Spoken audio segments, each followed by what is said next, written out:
तो सभी प्यारे छात्रों का एक बार फिर से स्वागत है। और आगे बढ़ते हुए आज हम करेंगे प्रश्नावली 5.2 का प्रश्न क्रमांक 12। प्रश्न क्रमांक 12 मुझे लग रहा है कि परीक्षा के लिए काफ़ी महत्वपूर्ण है, इसलिए आप इसमें IMP लगा लीजिएगा और इसे बड़ी ही तसल्ली के साथ देखिएगा। देखो, इसमें हमें जो सवाल दिया गया है सबसे पहले हम उसी को पढ़ते हैं। तो सवाल में दिया गया है कि दो समांतर श्रेणियों का सार्व अंतर समान है। यदि इनके 100वें पदों का अंतर 100 है तो इनके 1000वें पदों का अंतर क्या होगा। काफ़ी अच्छा सवाल है। और ये सवाल यदि पढ़ने से समझ में नहीं आया है तो देखो, मैं आपको इस सवाल की 2-3 इम्पॉर्टेंट चीज़ें बता देता हूँ। देखो, सबसे पहले इसमें दो समांतर श्रेणियां हैं, तो आप ऐसे कह सकते हो कि एक समांतर श्रेणी है, इसमें इसके साथ साथ एक और समांतर श्रेणी साथ में है। लेकिन दोनों समांतर श्रेणियों का जो सार्व अंतर है वो समान है। मतलब पहली समांतर श्रेणी का भी सार्व अंतर d है तो दूसरी समांतर श्रेणी का सार्व अंतर भी बिल्कुल सेम होगा, यानी d ही मान लेते हैं। तो इसका अपोजिट मतलब भी आपको समझना है कि अगर सार्व अंतर समान है तो प्रथम पद अलग अलग होंगे, क्योंकि उनकी चर्चा ही नहीं हुई है। यही यहां पे हिंट है। जब भी पेपर में तुम देखो कि सार्व अंतर समान है, तुम समझ जाओगे कि जब डी समान है इसका मतलब प्रथम पद अलग अलग होगा, तभी तो उसकी बात नहीं हुई है ना क्वेश्चन में। तो बिल्कुल हम पहली समांतर श्रेणी का प्रथम पद ए मान लेंगे तो दूसरे का कुछ डिफरेंट मान लेंगे, तो हम इसको कैपिटल ए मान सकते हैं ताकि अलग अलग लगे देखने में। तो पहली समांतर श्रेणी का प्रथम पद तो वही जो हम मानते आ रहे हैं, ए ही मान लेते हैं, लेकिन दूसरी समांतर श्रेणी का जो प्रथम पद है उसे हम कैपिटल ए मान लेते हैं। अब आप समझे बात को कि इन्होंने बोला था कि सार्व अंतर समान है, इसका मतलब है कि प्रथम पद अलग अलग होंगे दोनों के। तो ये जो तरीका है, अब इन्होंने कहा है कि इनके 100वें पदों का अंतर 100 है और इनके 1000वें पदों का अंतर ज्ञात करना है। तो उसको भी हम करेंगे। सबसे पहले जितना हमें समझ में आया है वो हम लिख लेते हैं।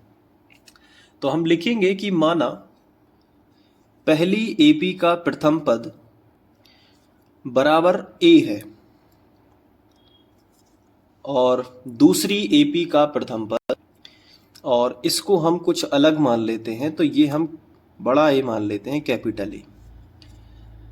अब चूंकि दोनों के सार्व अंतर तो समान है तो सवाल को आगे पढ़ते हैं कि यदि इनके 100वें पदों का अंतर, 100वें पदों का अंतर मतलब यहां पे लिखेंगे तो प्रश्नानुसार, तो प्रश्नानुसार, और जो सवाल में लिखा है उसको बड़े ध्यान से समझना।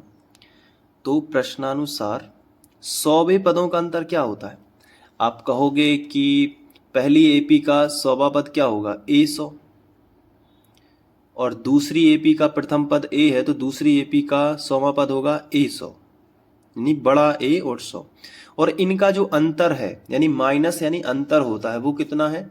यदि इनके 100वें पदों का अंतर 100 है तो पहले AP का 100वां पद ये है, दूसरी AP का 100वां पद ये है, दोनों का अंतर कितना दिया गया है, 100 दिया गया है। तो यहां पे आप इस चीज को तोड़ सकते हो। देखो कैसे, A100 को लिख सकते हो A प्लस 99D, और माइनस है तो माइनस लगा के एक हल्का कोष्टक लगाओगे ताकि माइनस का बाद में गुणा कर सको।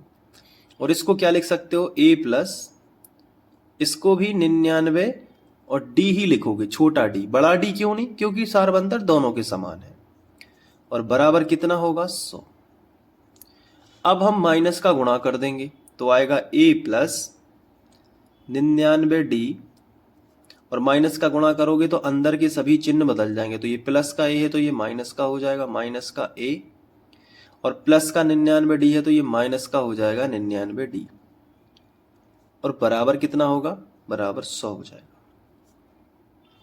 अब प्लस का 99D और माइनस का 99D कट जाएगा, तो हमें क्या मिलेगा, हमें मिलेगा छोटा a माइनस बड़ा A बराबर 100, और इसको हम बना लेंगे समीकरण नंबर 1। अब इन्होंने बोला है कि इनके 1000वें पदों का अंतर क्या होगा। तो हम क्या कर लेते हैं, अभी ये तो हमें दिया गया था कि 100वें पदों का अंतर 100 है, तो इससे हमने कुछ निकाला जो समीकरण 1 बना लिया। अब जो ज्ञात करना है तो लिखेंगे अब 1000वें पदों का अंतर यानी ए 1000 माइनस कैपिटल ए 1000, ये कितना होगा ये बताना है। तो बहुत ही सरल है, ए 1000 को कैसे तोड़ोगे, ए प्लस 999 डी माइनस ए 1000 को कैसे तोड़ोगे, ए प्लस 999 डी, मतलब एक कम करके डी लगाते हैं। अब प्लस 999 डी, अब चूंकि माइनस है तो माइनस का गुणा होगा, तो थोड़ा सा यहाँ सतर्क रहना। तो अब माइनस का गुणा कर देते हैं, तो 999 डी माइनस का गुणा करेंगे तो माइनस का ए और माइनस का ही क्या आ जाएगा 999 डी। तो प्लस का और माइनस का ये कट जाएगा, तो क्या बचेगा ए माइनस ए माइनस ए। अब ए माइनस ए का मान तो कितना है 100 है, तो बराबर क्या लिख सकते हो 100, और यहां पे लिखोगे समीकरण 1 से, समीकरण 1 से। तो अतः 1000वें पदों का अंतर भी कितना होगा 100 होगा। तो लिखेंगे नीचे ये वाली भाषा लिखेंगे कि अतः दोनों एपी के 1000वें पदों का अंतर भी 100 ही होगा। 100वें पदों का अंतर 100 है तो 1000वें पदों का अंतर भी 100 ही होगा। तो ये हमने प्रूव करके बताया। अब आपको इसे नोट करना है तो स्क्रीनशॉट जल्दी से ले लीजिएगा, काफ़ी इंपॉर्टेंट सवाल है। तो क्वेश्चन तो आपको बुक में मिल जाएगा, यहाँ पे आंसर से ले लो, ठीक है। इसके बाद यहाँ पे, इसके बाद थोड़ा सा ये, तो आई होप कि आपको समझ में आ गया होगा। अच्छा सा कमेंट ज़रूर करना यदि समझ में आ गया है, और वीडियो को लाइक कर देना, अपने दोस्तों के साथ शेयर करना। Thank you.